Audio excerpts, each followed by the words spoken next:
Chapter 3 of the Game of Life and How to Play It. The Power of the Word.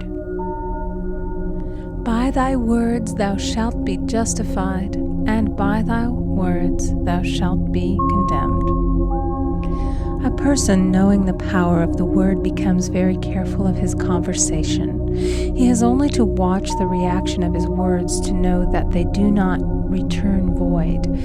Through his spoken word, man is continually making laws for himself. I knew a man who said, "I always miss a car. It invariably pulls out just as I arrive." His daughter said, "I always catch a car. It's sure to come just as I get there." This occurred for years. Each had made a separate law for himself, one of failure, one of success. This is the psychology of superstitions. The horseshoe or rabbit's foot contains no power, but man's spoken word and belief that it will bring him good luck creates expectancy in the subconscious mind and attracts a lucky situation. I find, however, this will not work when a man has advanced spiritually and knows a higher law. One cannot turn back, and one must put away graven images. For example, two men in my class had had great success in business for several months, when suddenly everything went to smash. We tried to analyze the situation, and I found, instead of making their affirmations and looking to God for success and prosperity, they had each bought a lucky monkey. And I said, "Oh, I see. You have been trusting in the lucky monkeys instead of God. Put away the lucky monkeys and call on the law of forgiveness, for man has power to forgive or neutralize his mistakes." They decided to throw the lucky monkeys down a coal hole, and all went well again. This does not mean, however, that one should throw away every lucky ornament or horseshoe about the house, but he must recognize that the power back of it is the one and only power, God, and that the object simply gives him a feeling of expectancy. I was with a friend one day who was in deep despair. In crossing the street, she picked up a horseshoe. Immediately, she was filled with joy and hope. She said God had sent her the horseshoe in order to keep up her courage. It was indeed, at that moment, about the only thing that could have registered in her consciousness. Her hope became faith, and she ultimately made a wonderful demonstration. I wish to make the point clear that the men previously mentioned they were depending on the monkeys alone, while this woman recognized the power back of the horseshoe. I know in my own case, it took a long while to get out of a belief that a certain thing brought disappointment. If the thing happened, disappointment invariably followed. I found the only way I could make a change in the subconscious was by asserting, there are not two powers, there is only one power, God. Therefore, there are no disappointments, and this means a happy surprise. I noticed a change at once, and happy surprises commenced coming my way. I have a friend who said nothing could induce her to walk under a ladder. I said, "If you are afraid, you are giving into a belief in two powers, good and evil, instead of one. As God is absolute, there can be no opposing power unless man makes the false of evil for himself.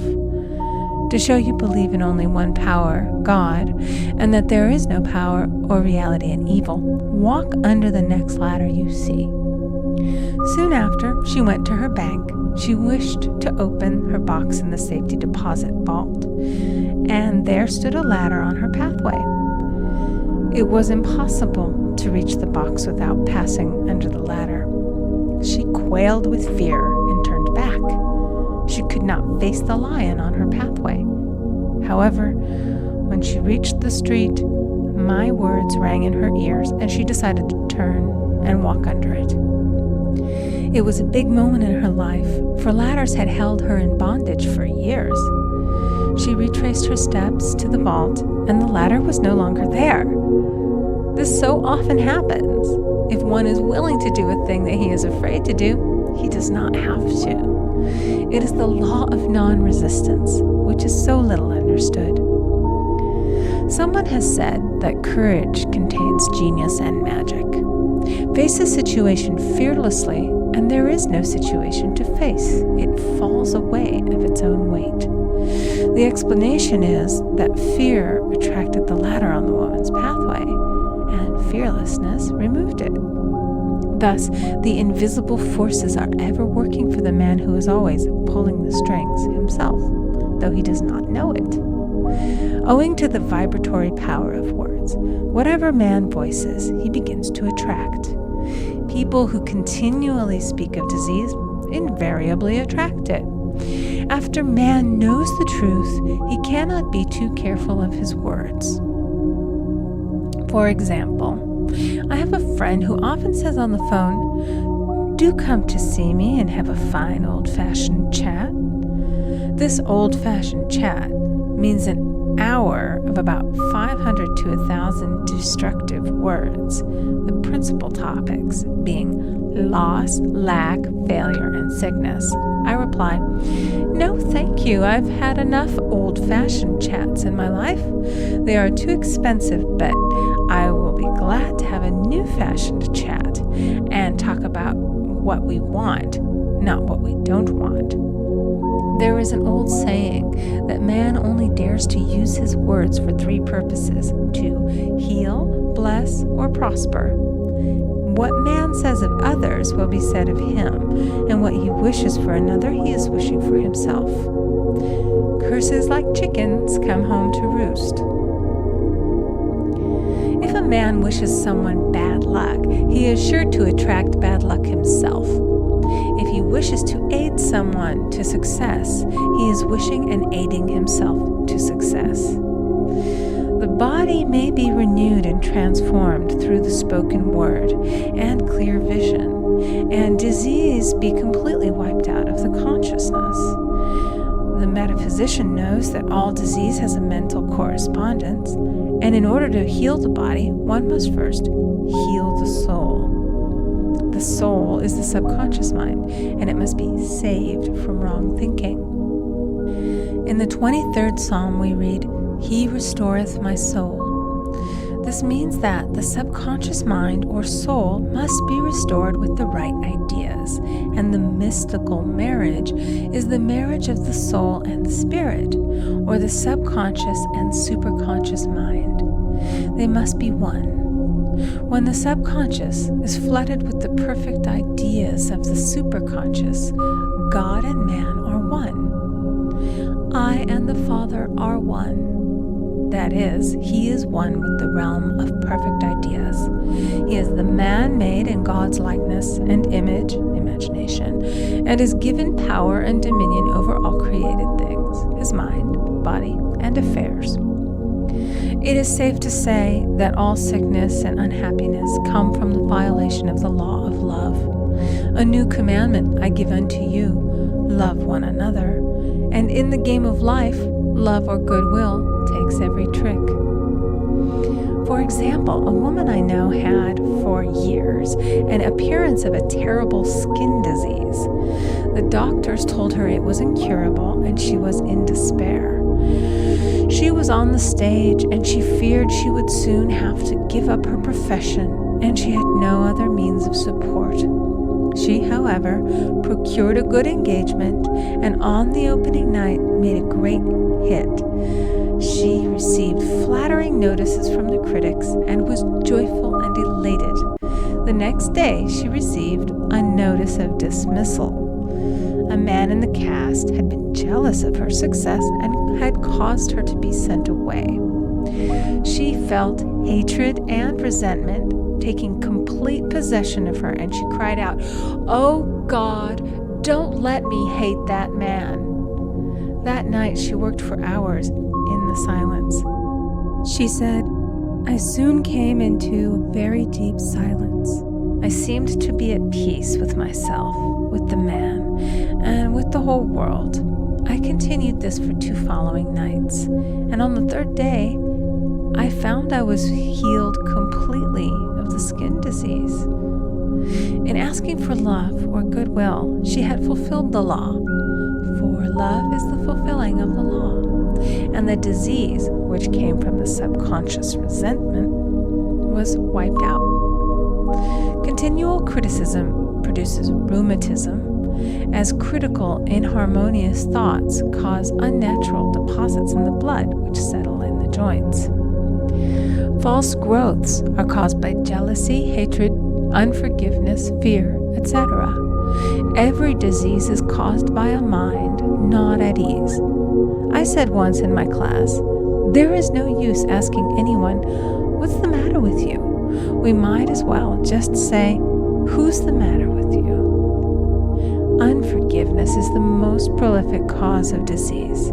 It will harden arteries or liver and affect the eyesight. In its train are endless ills. I called on a woman one day who said she was ill from having eaten a poisoned oyster. I replied, "Oh no, the oyster was harmless. You poisoned the oyster. What's the matter with you?" She answered, "Oh, about 19 people."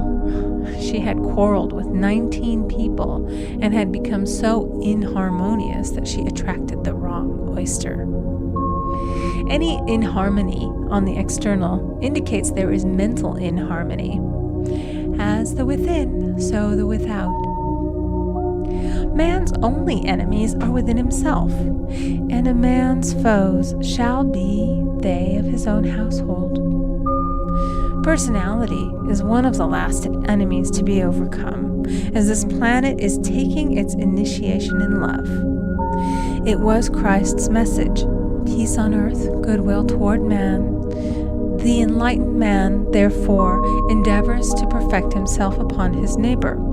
His work is within himself, to send out goodwill and blessings to every man, and the marvelous thing is that if one blesses a man, he has no power to harm him. For example, a man came to me asking him to treat for success in business. He was selling machinery, and a rival appeared on the scene with what he proclaimed was a better machine, and my friend feared defeat. I said, first of all, we must wipe out all fear and know that God protects your interests and that the divine idea must come out of the situation. That is, the right machine will be sold by the right man to the right man. And I added, don't hold one critical thought toward that man. Bless him all day and be willing not to sell your machine if it isn't the divine idea. So he went to the meeting, fearless and non-resistant, and blessing the other man. He said the outcome was very remarkable. The other man's machine refused to work, and he sold his without the slightest difficulty. But I say unto you, love your enemies, bless them that curse you, do good to them that hate you, and pray for them which spitefully use you and persecute you. Goodwill produces a great aura of protection about the one who sends it, and no weapon that is formed against him shall prosper. In other words, love and goodwill destroy the enemies within oneself. Therefore, one has no enemies on the external. There is peace on earth for him who sends goodwill to man. End of chapter 3. Thank you for watching till the end. Hope you found this video very intriguing. If you didn't forget to like, comment, share and subscribe. Don't forget to listen to the full playlist of this video for entire information. Until then, show some love.